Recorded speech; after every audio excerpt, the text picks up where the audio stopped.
Natanggal man si Senadora Leila de Lima bilang chair ng Senate Committee on Justice and Human Rights, ipagpapatuloy pa rin daw ang pagdinig kaugnay sa extrajudicial killing sa pamumuno ng bago nitong chairperson na si Senador Richard Gordon. Nabakante ang posisyon matapos magmosyon si Senador Manny Pacquiao na i-reorganize ang buong membership ng komite.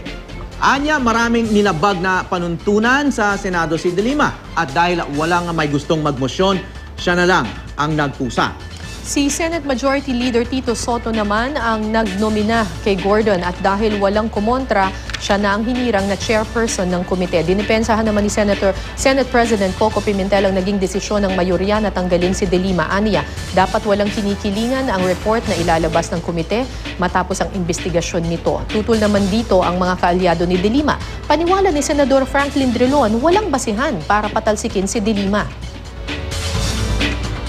As committee chair, dapat sundin natin yung rules ng Senate. Maraming mga violation na ginawa at alam naman nating lahat na yung committee hindi mo pwedeng gamitin to use it for your pang sarili mo lamang, di ba? Kailangan maging parehas ka, maging patas ka sa lahat.